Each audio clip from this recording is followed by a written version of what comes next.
So, which EV brand should you avoid, or at least consider twice before buying? Now, to answer that question, we need to look at two things. Now, the first is obviously the sales figures. Now, obviously, if a car brand isn't selling well, it just means that no one values or cares about them, right? Well, not exactly all the time, because the second consideration could buck the trend of that first reason, regardless if the numbers are bad. So, what is this second consideration? So a few months back, I made a video to talk about the EV brands to avoid buying here in Singapore. It actually turned out quite well received with over 200,000 of you watching it. And there are tons of comments too. Some good, some I don't know how to classify them. And of course, there are some which says that I'm biased, or I'm bought out by BYD and Tesla, or that I'm just wrong without being told why. So I guess it's timely after nearly 5 months now to provide an update. Now this video serves partly as a correction to the one or two things that I could have gotten wrong and as an addendum to what I have mentioned before. But I guess more importantly, so much have changed since that video. I've gotten invited to test drive more EVs, at least introduced to those that I haven't had the opportunity to drive in them yet. And even some of you have offered me the chance to sit in and even review your personal car. Thanks so much for the dealers and my new friends who have been so generous. But there remains a group of dealers who, how should I put it? Well, let's just say that they aren't too enthusiastic with me experiencing their rides, probably because of the things I said, or at least the things that they perceive I could say about their cars. You can ask me who they are in the comments below. But seriously, we are here to answer the question, which are the EV brands for you to avoid buying?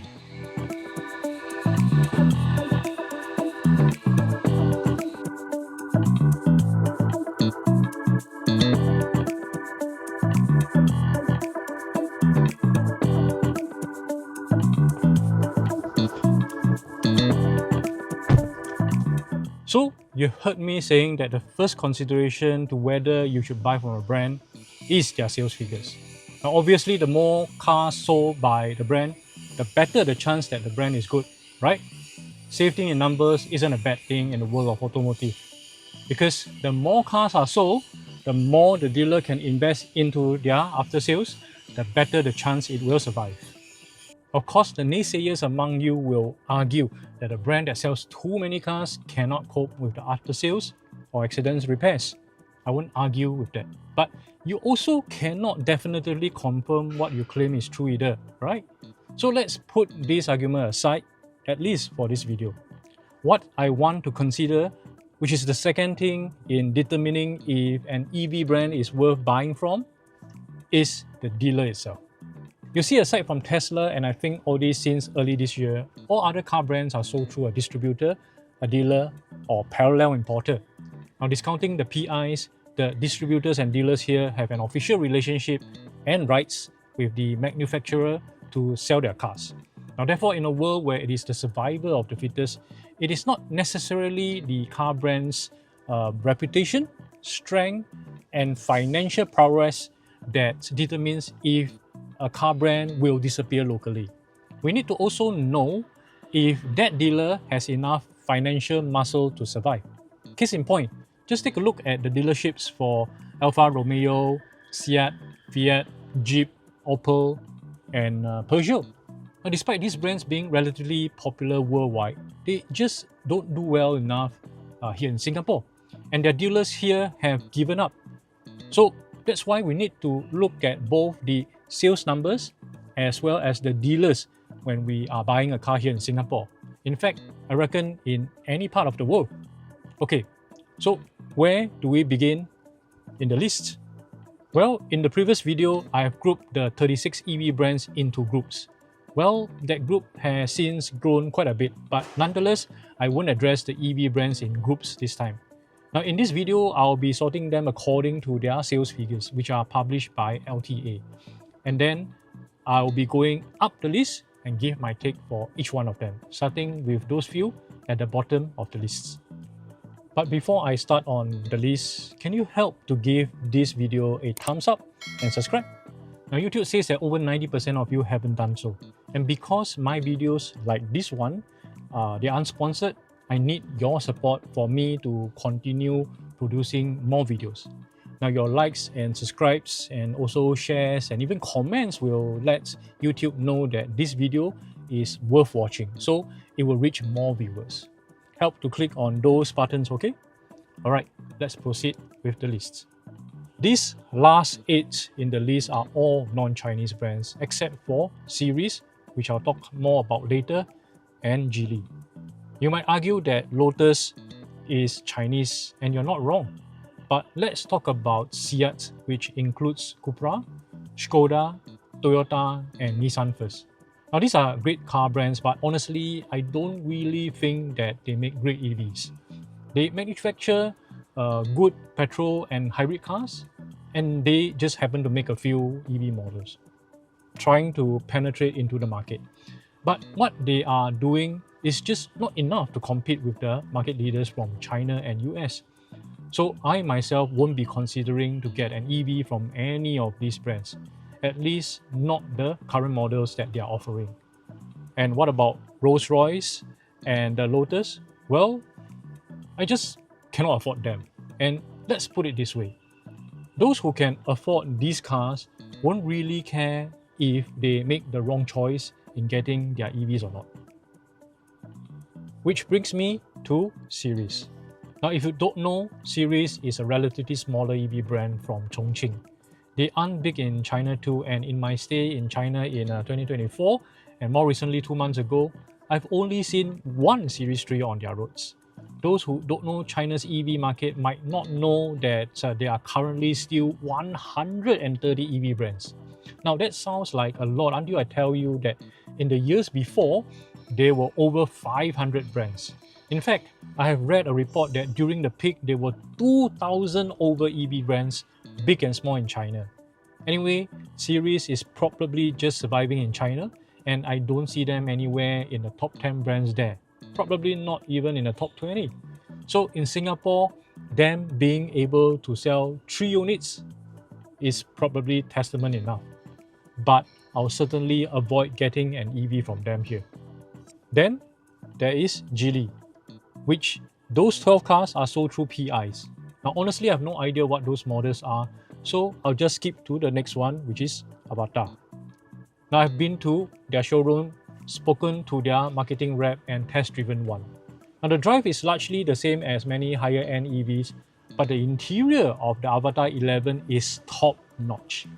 But with only 23 sold since July, you might be worried about its survival.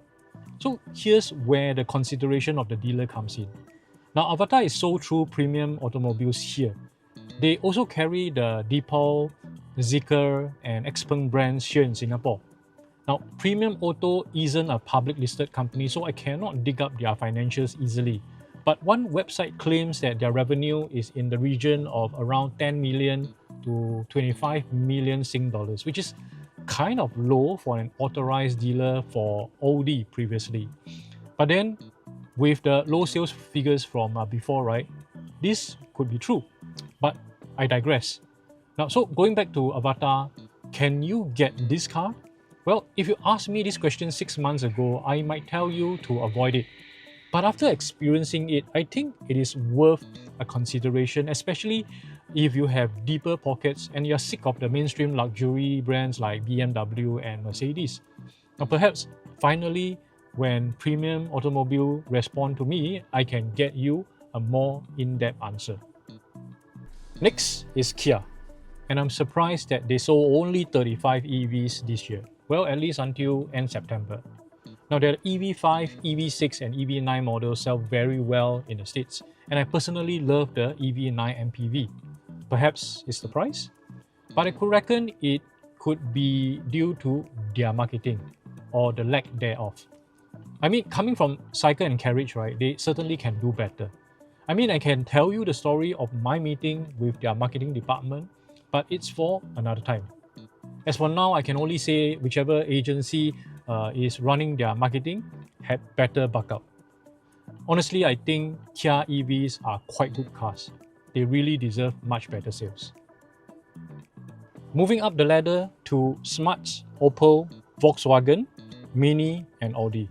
Now come back to Deepal and Great Wall a little later.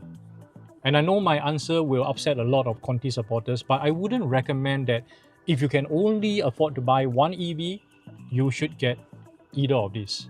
Now, it's either too expensive for the tech in the case of Smart and Audi, or the tech isn't as advanced as the competition, certainly for Volkswagen, Opel, or Mini. Now, if you really must get any of these right, consider this only as your second car. Coming to Great Wall Motors, we have the Aura sub-brand here. Now they have the Aura 03 or what they call the Good Cat and the newer Aura 07.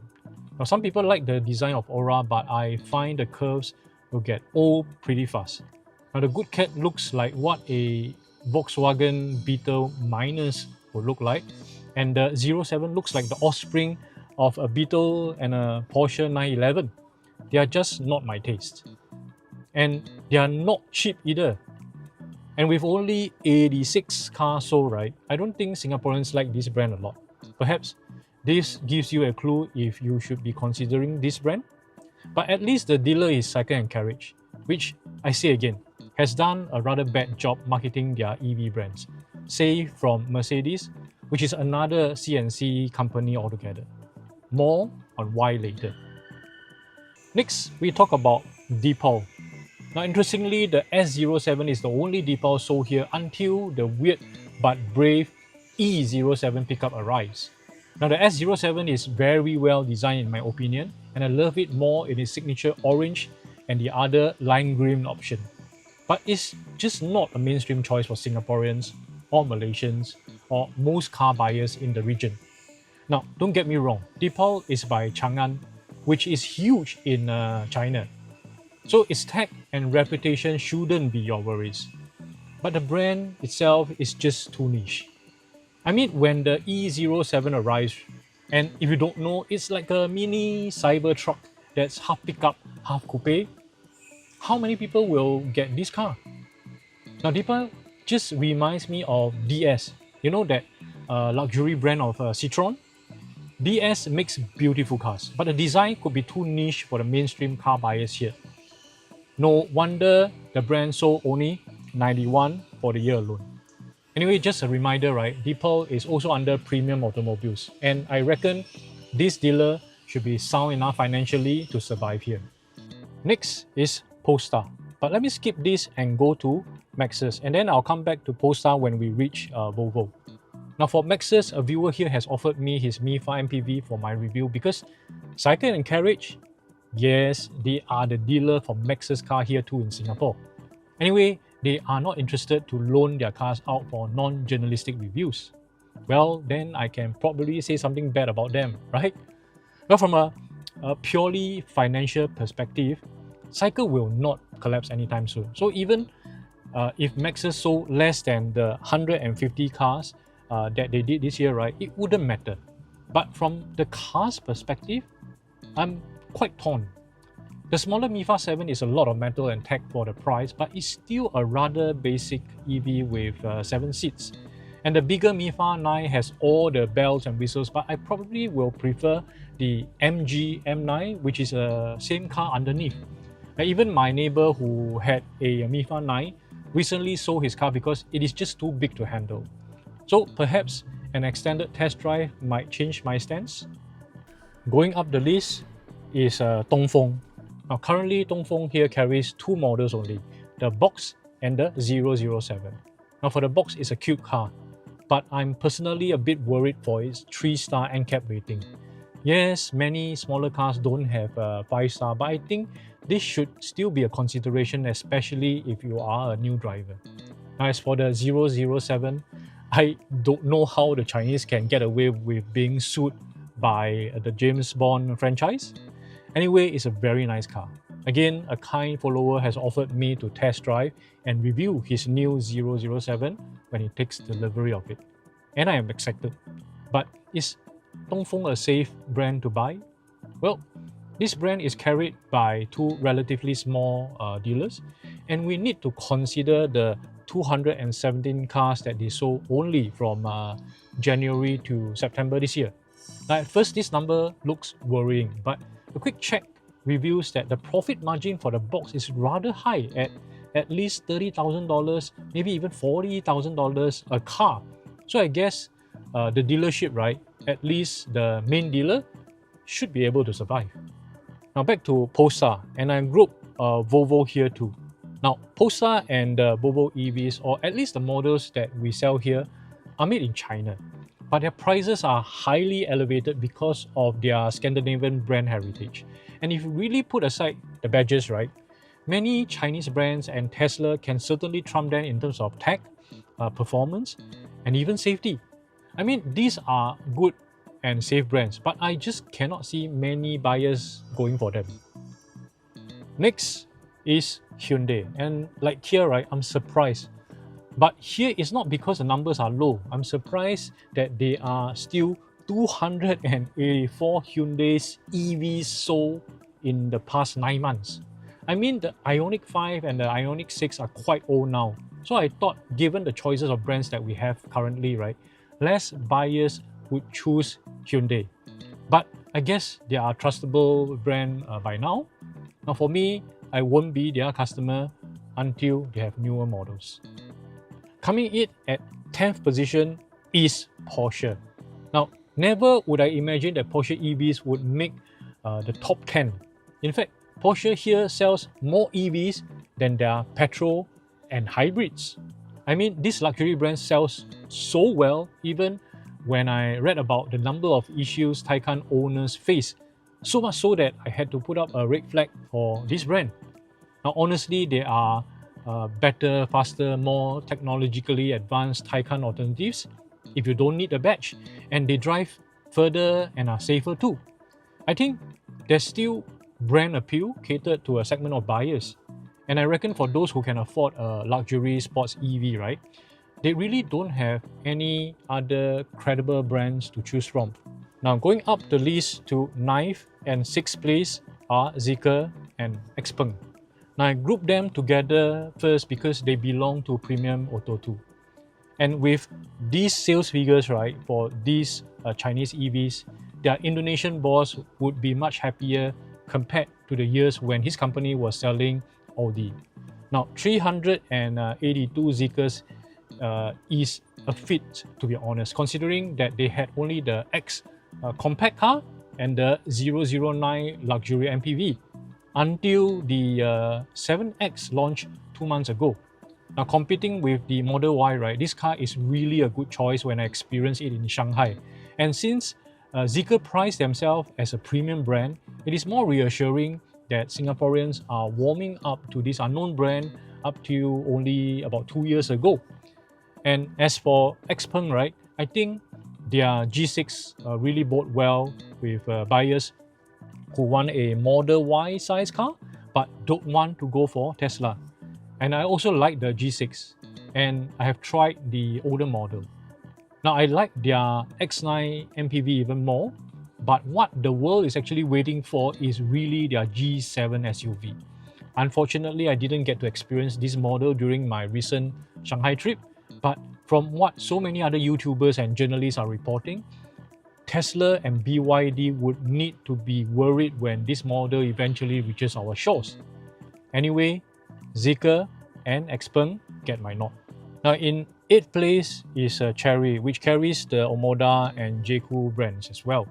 Not surprisingly, they are doing well at nearly 400 cars in 3 quarters. I personally would think, given the craze in Malaysia, these brands would do better here in Singapore. Now I've driven the J6 before, and it's quite a good car for the money.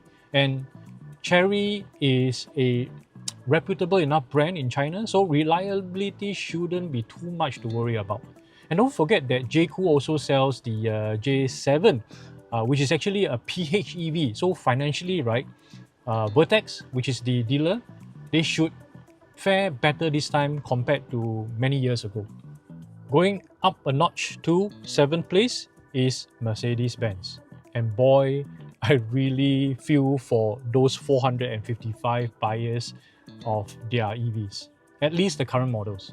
Now, the batteries are very old technology, and many of the safety functions were gated as options unless you paid more. And those EV models that were converted from their petrol origins, right, have really tight interior space.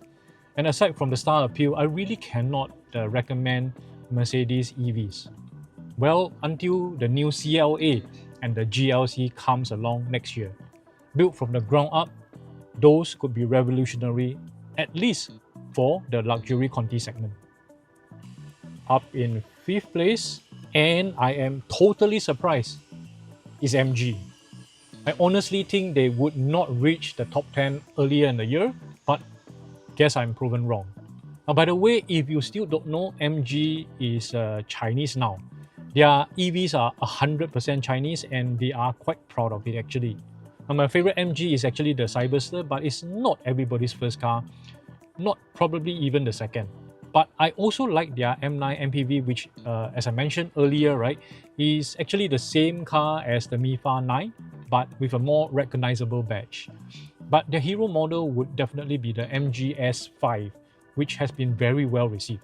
So many journalists have good things to say about this model, and I'm also excited to get my hands on this, hopefully, for an extended test drive too. Oh, by the way, MG also has two new IM models, the IM5 and the IM6. They look and feel luxurious, and I've just sat in them in a recent roadshow, and hopefully I can also get an extended test drive for them too. Anyway, if you ask, oh, should you be getting an MG? I would say go ahead. Eurocars, their dealer, right, is reputable and has survived pretty long here. So I don't think you will find any problems with owning this brand. Now, number 4 goes to GAC, which carries the Aion brand here. And again, I'm surprised they will probably top 1,000 cars in 2025. Now, the Aion Y has been a good selling model, but I would personally top up to the Aion V.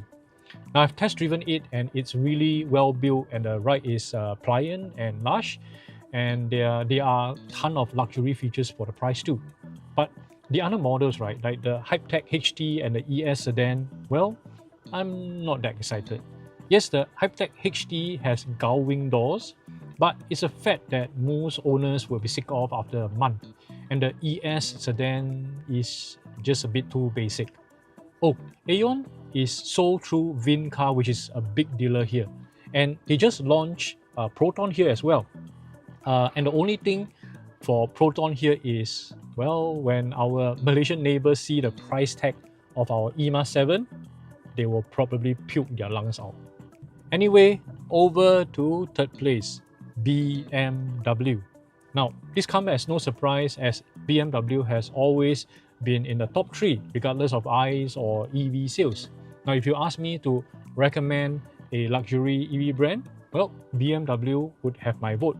Now, although their tech isn't as advanced as some Chinese brands, their EVs drive better, are more reliable, and they have a better range.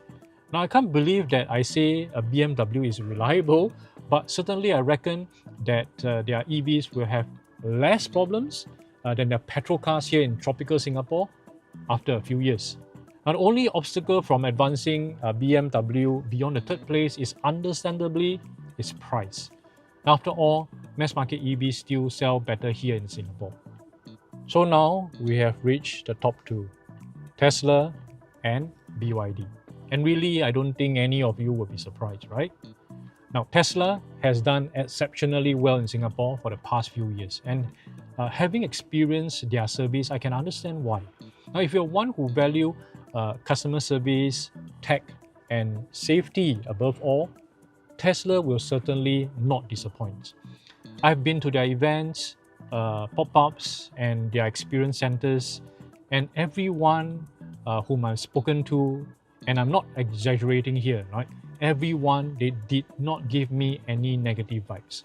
They are extremely akin to Apple's service, and I believe Tesla models their service after them. Now, the only thing that is pulling me back from getting a Tesla, like many other people, right, is the cars themselves. And The Tesla Model 3 and the Model Y get very polarized support. Now you either love them or you hate them. And unfortunately, being an old car guy, right, I still have yet to accept the minimalism in their cars. Now, as for BYD, I won't talk much about them in this video. Otherwise, I'll be labeled as a fanboy or being paid by them, which I assure you, I haven't been paid by BYD or Tesla in any of my videos. Anyway, BYD can probably top 10,000 cars this year, which is a record-setting feat. And being a 3-plus-year-old brand, right, no one would expect them to be so popular in 2022, myself included. I still cannot fathom how I bought a BYD as my first EV, and I'm publicly defending my stance towards BYD haters. But as the months go by, I'm beginning to become tired of BYD. I mean, it's one of those, it's too popular, so it's no longer cool kind of syndrome, you know? But don't get me wrong, many of BYD models are great cars. But with better cars coming out each month, I don't know if history will be rewritten in the coming years.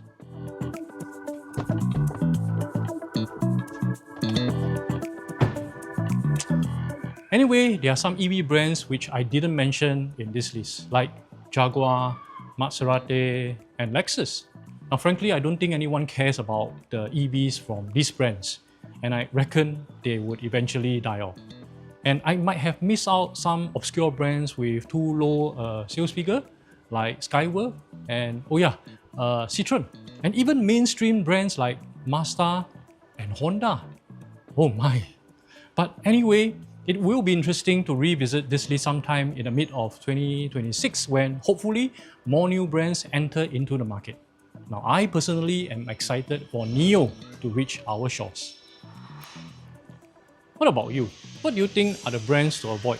And which are the ones you are excited about? Well, I love to read your thoughts in the comments below. In any case, my name is Colin. Thank you for your support in the past few months. I certainly could not have dreamt that my channel has 8,600 subscribers already, up from only 500 a year ago. And for those of you who haven't subscribed, right, please do so. I'm not doing the journalistic style of video, so you'll be guaranteed that I offer a different view from other channels. Do like this video too, and share it with your car enthusiast friends, will you? Now, hopefully, you can help me to achieve 10,000 subscribers before the end of the year, so that more car dealers will initiate to offer their cars for my review to you. Thanks again, and I'll see you in the next one.